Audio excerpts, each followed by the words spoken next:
isoler après avoir coupé l'oignon en deux, préserver la racine à l'extérieur, puis à l'aide du couteau d'office ou du filet de sol, trancher très finement l'oignon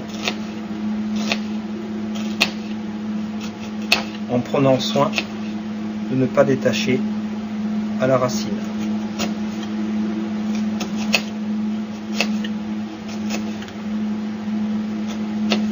Puis, horizontalement, faire la même chose très finement.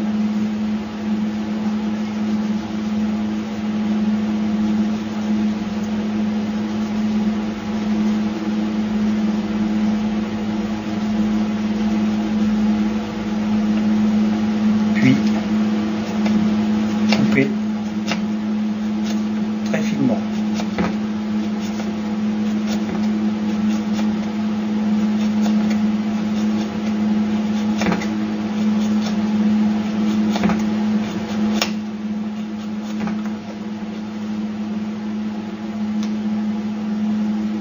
Ne surtout pas hacher.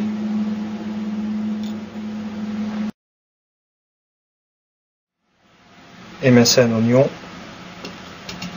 couper en deux,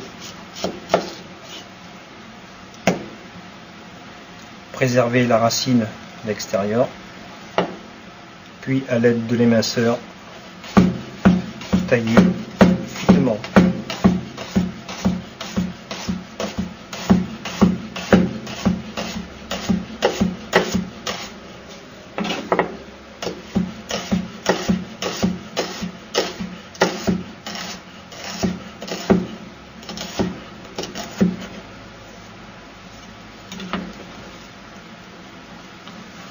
Ciser une échalote.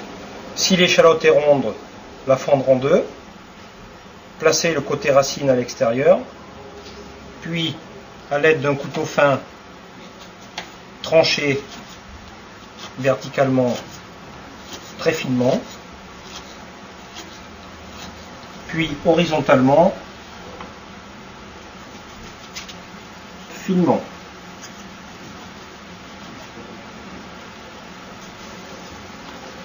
Puis ensuite émincer.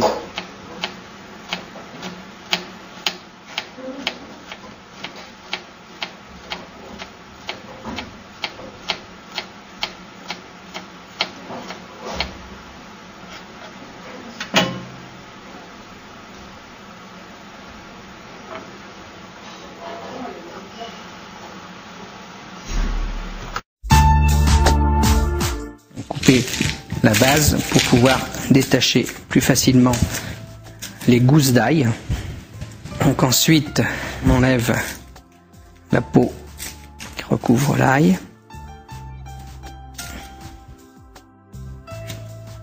Voilà. Ensuite cette ail on la dégerme à l'aide de ce petit couteau d'office, suffit de couper à la moitié sur la longueur. Donc à l'intérieur se trouve le germe. On enlève le germe, c'est ça qui peut provoquer des problèmes de reflux et de mauvaise digestion. Voici le germe éliminé. L'ail peut être haché finement ou écrasé. Il suffit donc avec un couteau type éminceur d'aplatir comme ceci, voilà.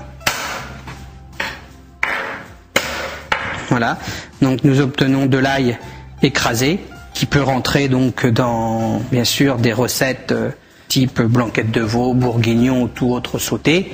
Maintenant, à partir de cet ail écrasé, on peut également la hacher, donc comme ceci, pour pouvoir également l'ajouter dans des sauces, dans un type de recette comme l'aioli ou autre sauce tartare, ravigote, ou ne serait-ce que même dans une poêlée de pommes de terre sautées avec ail et persil. Donc le hacher finement. Voilà, donc ail haché. Hello and welcome to the All Recipes Test Kitchen. Today we're talking about roasting garlic. There are two methods of roasting garlic. on the stove, and the traditional method, which is the oven. We're going to start first on the stove. Okay, so let's add some oil to our pan. We're going to set the heat at about medium on our stovetop. Once the oil starts to sizzle, add your garlic to the pan. Keep the tongs handy, keep it moving. You don't want it too brown there, otherwise the garlic will be bitter. All right, I've got a knife nearby, and I'm going to use that to test the doneness of our garlic. It should be tender and soft. There we go, we've got it. So let's get the paper towels ready, and we're going to put the garlic on that so it'll catch the extra oil. But don't get rid of the oil because it's so great for a salad dressing later on. Now we're going to go to the traditional method of roasting garlic, which is in the oven. Set the temperature to 400 degrees, and we're ready to go. Let's cut about a ½ inch off the top horizontally from the garlic. I've got 2 ready to go. Set it in our pan and drizzle with olive oil. I'm going to throw some extra in because I like having some later on to cook with. Swirl the olive oil around in your pan and then put your foil over it and cover it tightly. We want to place this in the center rack of your oven and set the timer. This is going to depend upon the size of the garlic. We need about 45 minutes today. When the garlic is done, be careful opening that foil. There could be some steam. Again, we're going to check for doneness with the tip of our knife. Beautiful, nice and tender and soft. Remove it to your antipasta platter. And we're set. Now, wasn't that easy? Thanks for joining us today. I encourage all of you to roast your own garlic at home. This is Cory Vicens from allrecipes.com. See you in the kitchen. Pour hacher du persil, préparez un torchon propre, un éminceur. Lavez le persil dans plusieurs eaux froides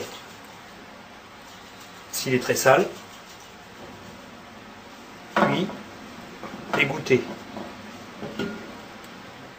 Détachez les feuilles des tiges avec les doigts.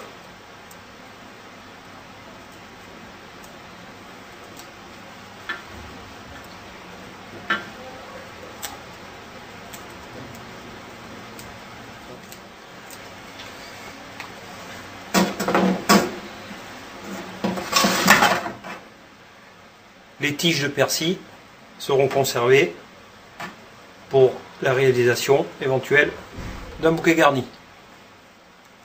Placez le persil dans un torchon propre et sec, puis venir essorer le persil en vue d'éliminer le maximum d'eau.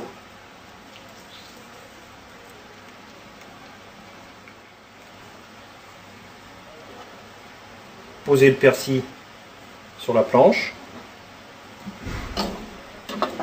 rassemblez à l'aide de l'éminceur, venir dans un premier temps émincer.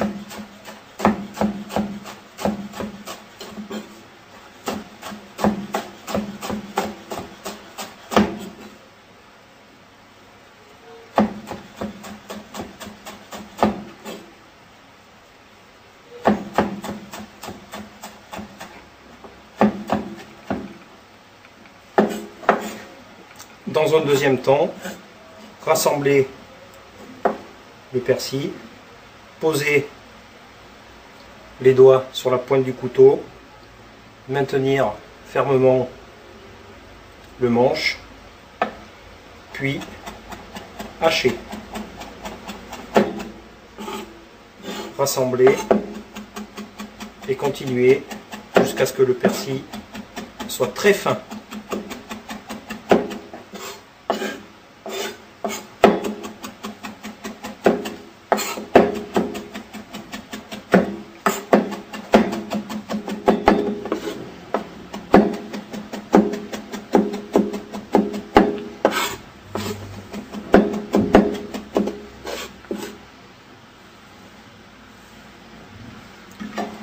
Ramassez le persil dans un récipient